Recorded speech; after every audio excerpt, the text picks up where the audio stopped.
Cornélio é o tema da mensagem de hoje. Deus vai falar de uma forma grande e sobrenatural. E onde está escrito a história desse homem de Deus? Em Atos dos Apóstolos, capítulo 10, versículo 1, até o versículo de número 48. No texto em apreço, nós vemos que Pedro, ele participou de 3 milagres. No capítulo 9, versículo 32, vemos Pedro participando da cura de Enéas. No capítulo 9, versículo 36, vemos Pedro participando da cura de Dorcas. E no capítulo 10, vemos a proclamação do Evangelho através de Pedro. Cura de Enéas, um paralítico que havia 8 anos.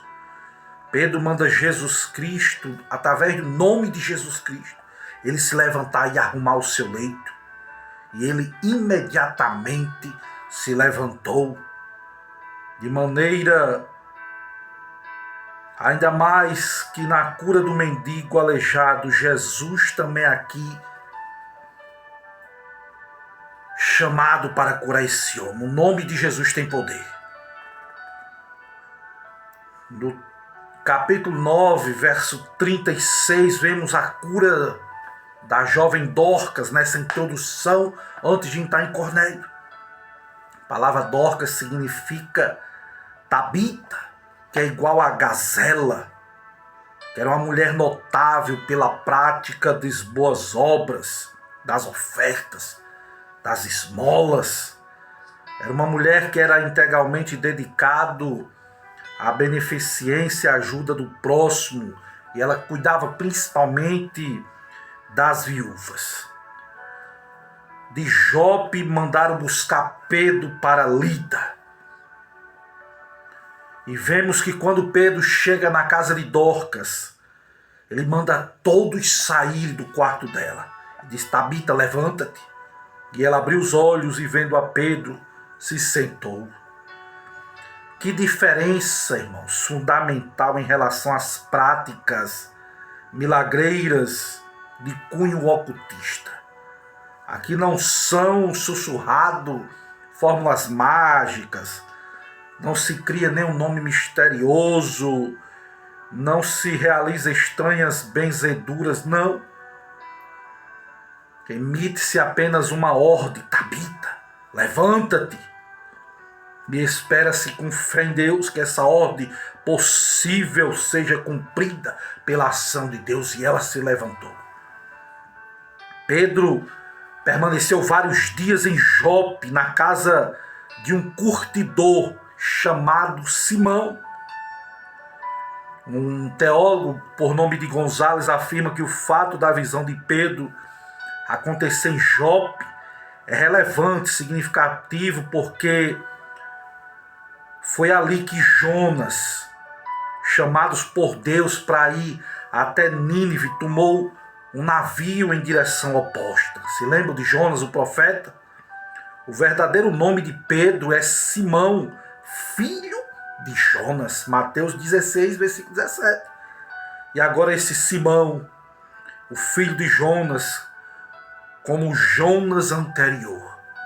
E na mesma cidade de Jope, houve o chamado para avançar além dos limites do povo de Israel. Que coisa profunda! Capítulo 10 de Atos dos Apóstolos é uma das mais importantes conversão da história. No capítulo 9 vimos a conversão de um perseguidor implacável, que foi o de Paulo, o apóstolo. Já no capítulo 10 vemos a conversão de um homem piedoso. No capítulo 9 vimos o grande milagre de um paralítico de 8 anos andar. E um milagre ainda maior de uma morta ressuscitar. Mas no capítulo 10 vemos o maior de todos os milagres, a conversão de Cornélio a Jesus Cristo. O Wisby diz que no capítulo 10 é crucial para o livro de Atos, pois declara a salvação dos gentios. Deus já havia aberto a porta para os judeus, em Atos 2, no dia de Pentecoste, também para os samaritanos, do capítulo 8, e agora Deus estava mais uma vez levando salvação para a casa de Cornélio, os gentios. Mas quais são os destaques que nós podemos aprender sobre a vida de Cornélio? Em primeiro lugar, quanto à sua profissão, um soldado graduado. Cornélio era um centurião romano destacado em Cesareia. Cesareia era conhecida originalmente como Torre de Erasto, que César Augusto deu a Herodes o Grande. Herodes construiu um teatro, construiu anfiteatro, prédios públicos, uma pista de corrida, construiu um palácio, construiu um arqueduto, construiu um magnífico porto, um homem que construiu muito ali em Cesareia. Os centuriões, o que eram centuriões? Os centuriões eram a espinha dorsal do exército de Roma. Deus recruta ainda pessoas para o reino de todos os lugares. Cornélio era um soldado romano, mas foi alistado na família de Deus para ser um soldado de Cristo. Em segundo lugar, vemos na vida de Cornélio um homem generoso. Dava esmolas, praticava obras, abençoava as pessoas, até que chegou diante de Deus no céu. Cornélio tinha o coração, as mãos e o bolso aberto para ajudar os necessitados. O seu amor não era apenas de palavra, não, mas era de fato, era de verdade. Ele não dava esmola de forma esporádica, não, para aliviar sua consciência, não, mas porque tinha prazer em socorrer os aflitos e os necessitados. Em terceiro lugar, Deus sempre busca aqueles que o buscam. Cornélio era um homem piedoso, um homem temente a Deus, um homem que abandonou a religião de Roma para seguir ao Deus Todo-Poderoso. Estava cansado do politeísmo que havia em Roma. Cornélio era um prosélito que abraçou a fé judaica e passou a acreditar em Deus. Em quinto lugar, Cornélio era um homem que tinha a sua vida intensa de oração. Não era crente, mas orava. De contínuo orava a Deus, capítulo 8, verso 2. Suas orações subiam para o Senhor. Cornélio era um homem conhecido na terra e conhecido no céu. Labás tecóbia derraçúbia. Em quinto lugar, eu vejo que Cornélio era um líder eficaz, não apenas dentro do quartel, não, mas sobretudo dentro da sua casa. Possuía autoridade sobre os seus soldados, mas também cuidava bem da família. Era um homem íntegro, de vida exemplar dentro e fora do lar. Muitos homens têm medalhas fora dos portões, mas fracassam dentro do lar. Cornélio era um líder fora e dentro de casa. Esta é a verdade. Em sexto lugar, quanto ao seu testemunho, um homem de influência. Cornélio liderou espiritualmente sua família. Influenciou os soldados que estavam sob a sua autoridade. Tinha bom testemunho, a Bíblia diz no verso 22 de Atos 10, de toda a nação judaica. Era um homem influente, um homem que tinha testemunho no trabalho, na sociedade. Era Cornélio. Em sétimo lugar, eu vejo que ele tinha uma disposição de querer agradar a Deus. Cornélio, coitado, tinha um conhecimento limitado, a ponto de se prostrar aos pés de Pedro, querendo adorá-lo. Confundiu a criatura com o Criador. o evangelista com o evangelho. E Pedro corrigiu, dizendo: adora a Deus. Mas, apesar das limitações do conhecimento de Cornélio, nós podemos destacar alguns pontos. É que ele estava acostumado a dar ordem aos seus subordinados e receber ordem dos seus superiores.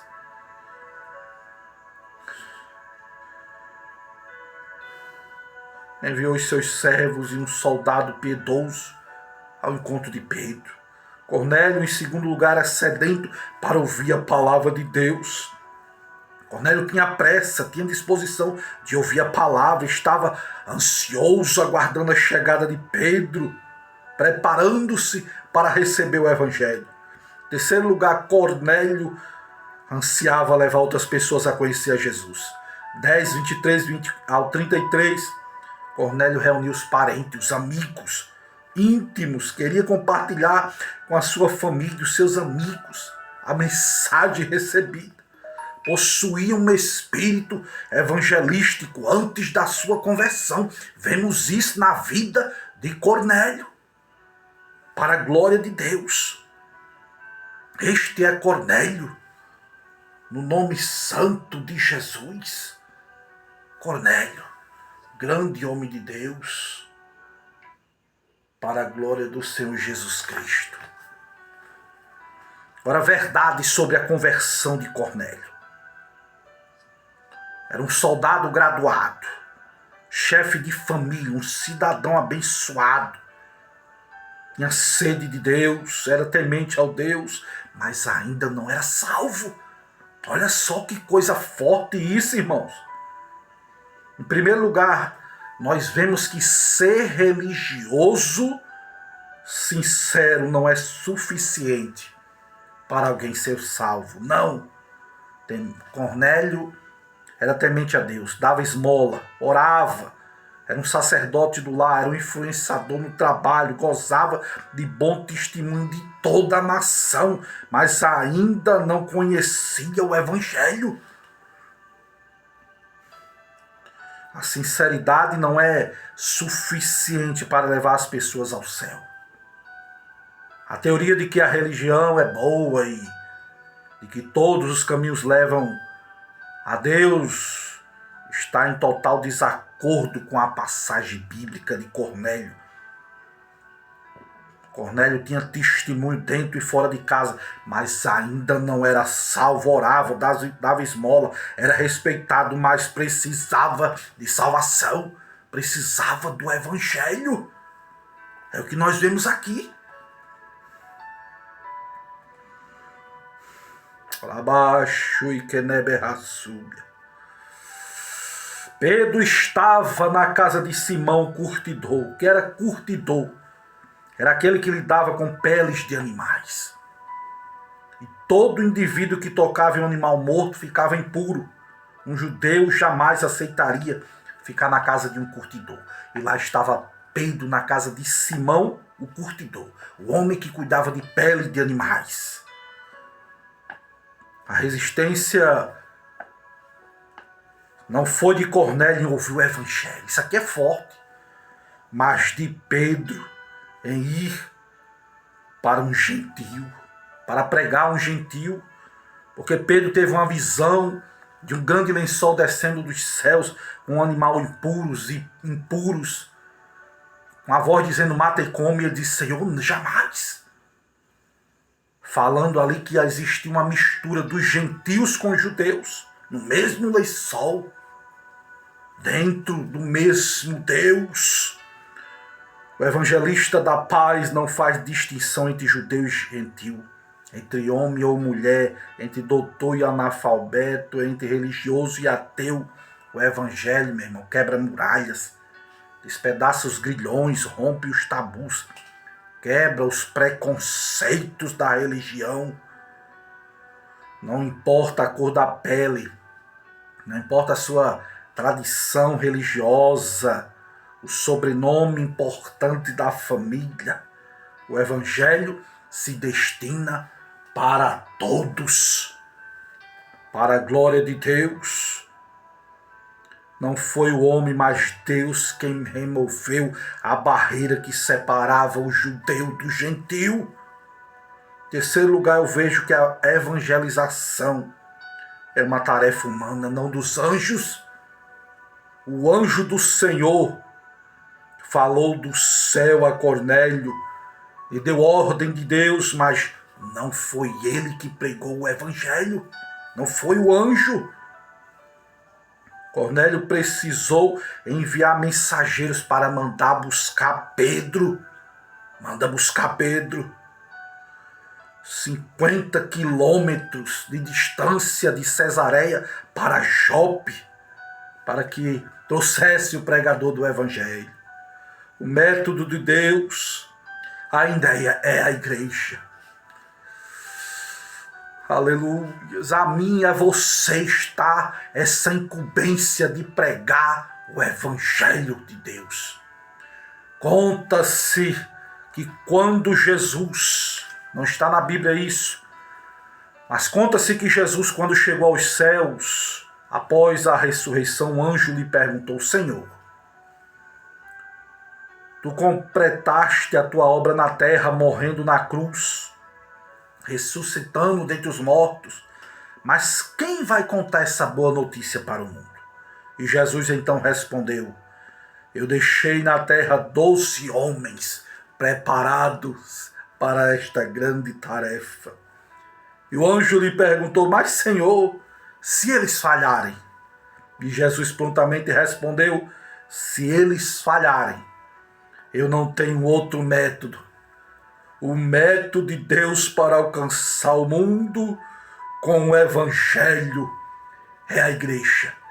Esconder o evangelho somente para você é como esconder o antídoto do doente. Devemos passar diante o evangelho de Cristo. Aleluia. Em quarto lugar, nós vemos que o evangelho está centrado na pessoa, na obra de Cristo. O evangelho está centrado na vida, nas obras de Cristo. Deus ungiu a Jesus de Nazaré com o Espírito Santo, com poder, andava fazendo bem, curando a todos. Pregou Pedro.